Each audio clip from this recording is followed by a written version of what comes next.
1. Why is economics central to an understanding of the problems of development?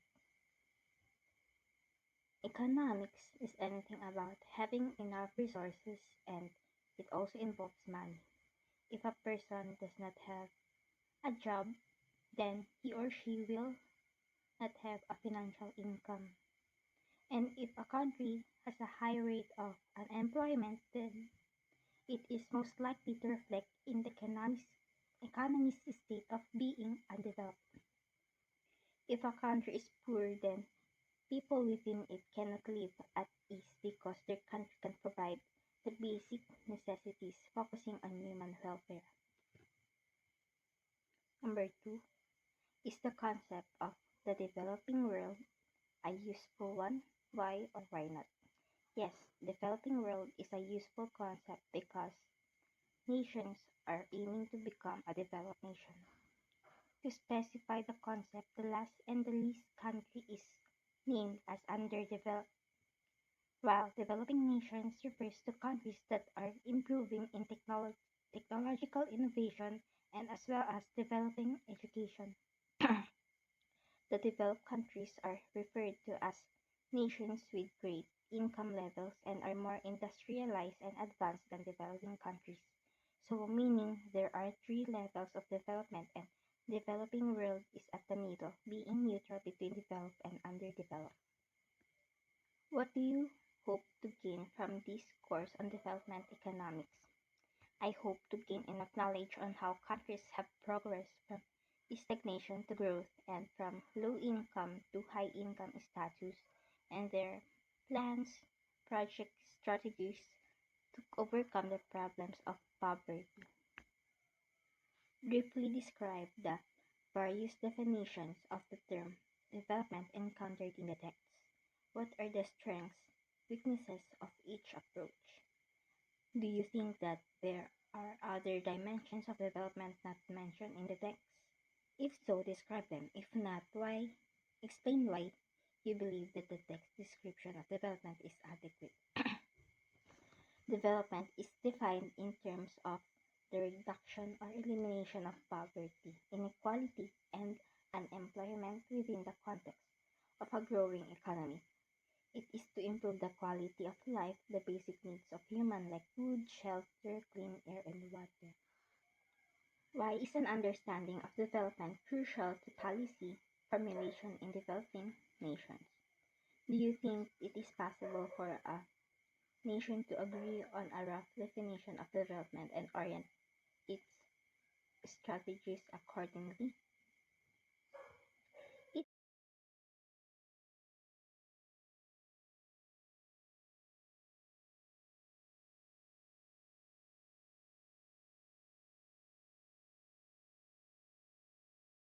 It, it is important because countries with good policies are continuing to prosper, and its development reflects the positive outcome of their economy. The basic unit of development is the role of economic policies because it can determine whether it is progressing or not. It is impossible for a nation to agree on a rough definition of development because nations have different strategies, approaches, measurements, and lastly, standards that may result in either positive or negative outcome. Development comes from sustenance, self-esteem, and freedom, where I believe that with these nations can agree and have orient its strategies for the better future. Number 6. Why is a strictly economic definition of development inadequate? What do you understand economic development to mean? Can you give hypothetical or real examples of situations in which a country may be developing economically but may still be underdeveloped? It is inadequate because the strictly economic definition of development has failed to provide the basic needs of the people, to raise the standard of living of its people by giving enough jobs, quality education, higher salary, enough health facilities, and financial aids. India is a country that may be labeled as developed nation economically but still underdeveloped because it has limited capacity to aid and help ease the life of its people because many are still living in poverty. 7. How does the concept of capabilities to function help us gain insight in development goals and achievements? Is money enough? Why or why not? The capabilities to function helps us understand about development goals and achievements by determining how much freedom enjoyed by the people, given their personal attributes and control over commodities. This focuses with the enhancement of lives people lead and the freedom that they enjoy.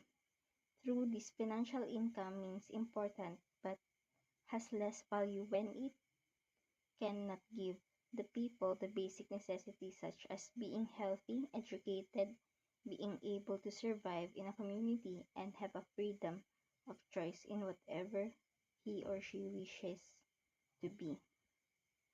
Number 8. What forces may be at work in giving the Millennium Development Goals such a high profile in the international economic relations? The force that makes the Millennium Development Goals such a high profile in international economic relations is the money. If a country has a high financial income, then there will be a great partnership between nations. There can have a joint project either in research and development where both nations can benefit greatly. Number 9. What critical issues of development problems facing the Philippines? The number one critical issue of development in the Philippines is poverty. Philippines is suffering from rapid increase of population growth, leading to families residing illegally in unsquatters area, under the bridge and worse being homeless. This leads to having improper solid waste management, resulting to polluted rivers and seas. This can also clog the drainage, causing flood, affecting the agricultural sector. The most affected department is Department of Environmental and Natural Resources. Illegal mining and cutting of trees have gravely caused degradation of natural resources, resulting to air pollution and such.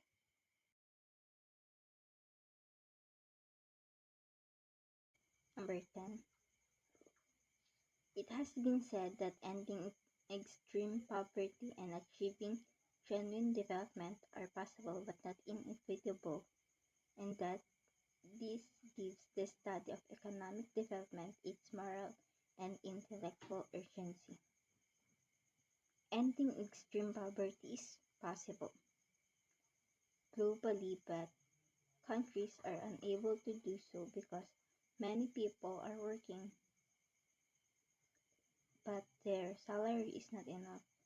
Some nations offer low employment opportunities and government policies are lacking when it comes to inviting investors and promoting jobs to the public. Developed nations have long begun strengthening their industrialization facilities, making rapid increase to the growth of their economy. Truthfully, the government policy here in the Philippines, for example, the Republic Act 9003, proper waste management is not being strictly implemented, leading to the destruction of our natural resources, affecting our agricultural field and other sectors of our economy.